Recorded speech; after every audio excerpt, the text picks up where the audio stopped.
আসসালামু আলাইকুম everyone, welcome to my channel Mitu's beauty tips. আপনাদের মাঝে আজকে আবারও হাজির হলাম নতুন একটি টিপস নিয়ে। আজকের ভিডিওতে দেখাবো শীতকালে কিভাবে আপনারা আপনাদের ত্বকের যত্ন নেবেন, সেটাই আজকের ভিডিওতে দেখাবো।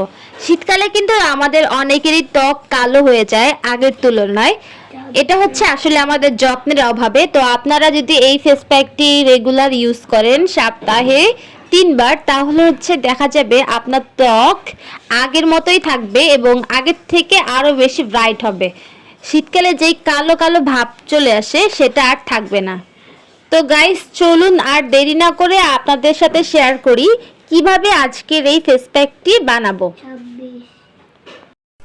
আমি এখানে প্রথমেই নিয়ে নিয়েছি সামান্য পরিমাণে চিনি আমাদের ত্বকের কালো কালো দাগ আর আমাদের ত্বকে জমে থাকা মৃতকোষগুলো দূর করতে খুব ভালো কাজ করে।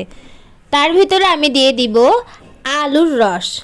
আমি এখানে আলু ব্লেন্ডারে ব্লেন্ড করে নিয়েছি, সেখান থেকে আমি সামান্য পরিমাণ আলুর রস অ্যাড করে দিব। আপনারা চাইলে শুধু রসও দিতে পারেন অথবা পুরো পেস্টটাই এখানে নিয়ে নিতে পারেন। তো আমি এখানে পরিমাণ মতো আলুর রস নিয়ে নিলাম। তো আমি চিনি আর আলুর রস ভালোভাবে মিক্স করে নিব। আমি এখানে এরপরে অ্যাড করে দিব চালের গুঁড়ো কিন্তু আমাদের স্ক্রাবিংয়ে খুব ভালো কাজ করে এবং আমাদের ত্বককে ভেতর থেকে হোয়াইট করে। যাদের মুখে এরকম কালো কালো ছোপ ছোপ দাগ আছে এবং মেস্তার দাগ আছে, তাদের এই সব দাগ দূর করতে এই ফেস প্যাকটি খুবই ভালো কাজ করে। আপনারা চাইলে শীতের মধ্যে এটি ফুল বডিতে অ্যাপ্লাই করতে পারেন। আমাদের হাতে পায়ে কিন্তু দেখা যায় ধীরে ধীরে কালো কালো ছোপ ছোপ দাগ পড়ে যায়। এইসব দাগ দূর করতেও কিন্তু এটি আপনারা আপনাদের বডিতে অ্যাপ্লাই করতে পারেন। তো দেখুন, আমি এখান থেকে আলুর রস নিয়ে নিয়েছি। আলুর রস কিন্তু আমাদের ত্বকের জন্য খুবই ভালো কাজ করে। আপনি চাইলে সামান্য পরিমাণ লেবু অ্যাড করে দিতে পারেন। লেবুর রস আমাদের ত্বকের দাগ দূর করতে সাহায্য করে। সেম আমাদের আলুর রসও আমাদের ত্বকের দাগগুলো দূর করতে সাহায্য করে। এইখানে আমি আলুর সাথে সামান্য পরিমাণ লেবুর যেই খোসাটা থাকে সেইটা সহ আমি ব্লেন্ডারে ব্লেন্ড করে নিয়েছি, যাতে ভিটামিন সি থাকে। তো আমি এইভাবে এই ফেস প্যাকটি অ্যাপ্লাই করার কিছু নিয়ম আছে। আপনার নিয়ম অনুসরণ করে ফেস প্যাকটি অ্যাপ্লাই করলেই আপনারা ভালো একটি ফলাফল পাবেন। আমি প্রথমে হাতটি ক্লিন করে নিয়েছি। আপনারা যারা ত্বক ইউজ করবেন তারা সুন্দরভাবে আপনার ত্বককে ক্লিন করে নেবেন। ত্বকে যদি ময়লা জমে থাকে তাহলে কিন্তু ফেস প্যাকটি কাজ করবে না এবং এটি আপনার ত্বকের ভিতরে পৌঁছাতে পারবে না। তো আমি এখানে সুন্দর করে ফেস প্যাকটি অ্যাপ্লাই করে তারপর সুন্দরভাবে এটা আস্তে আস্তে ধীরে ধীরে স্ক্রাব করা লাগবে। স্ক্রাবের ফলে যে আমাদের ত্বকের ভিতরে ময়লা জমে থাকে সেটা ধীরে ধীরে বের হয়ে আসবে।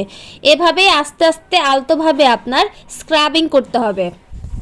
তো দেখুন, আমি সুন্দরভাবে আস্তে আস্তে স্ক্রাব করছি।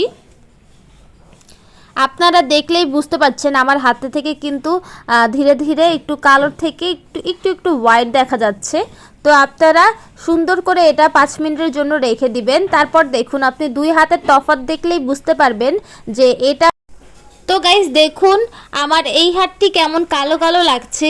এই হাতে আমি ফেস প্যাকটি অ্যাপ্লাই করিনি, আর এই হাতে আমি ফেস প্যাকটি অ্যাপ্লাই করেছিলাম। দেখুন এই হাতটি কি সুন্দর স্মুথ লাগছে। আপনারা একবার ব্যবহারের পরেই এরকম তফাৎ দেখতে পাবেন। তো গাইস, আপনারা যারা সপ্তাহে 3 বার এই ফেস প্যাকটি অ্যাপ্লাই করবেন, দেখবেন ধীরে ধীরে আপনার ত্বক কিন্তু হোয়াইট হবে এবং ত্বকে থাকা কালো দাগগুলো চলে যাবে। তো আপনারা কিন্তু যখন ফেস প্যাকটি ধুয়ে ফেলবেন, তারপর সামান্য পরিমাণ অ্যালোভেরা জেল আপনার ত্বকে মেখে রাখবেন। তাহলে আপনার ত্বক, যাদের ত্বক ড্রাই স্কিন, তাদের কিন্তু আর ড্রাই থাকবে না, স্মুথ হয়ে যাবে। তো আমি সুন্দর করে সামান্য পরিমাণ অ্যালোভেরা জেল আমার হাতে অ্যাপ্লাই করে নিই। তো গাইস, ভিডিওটি ভালো লাগলে কিন্তু অবশ্যই আমার চ্যানেলটি সাবস্ক্রাইব করে দিবেন এবং নতুন নতুন ভিডিও পেতে অবশ্যই আমাদের সঙ্গেই থাকুন। ভিডিওটি কেমন লাগলো আমার চ্যানেলের নিচে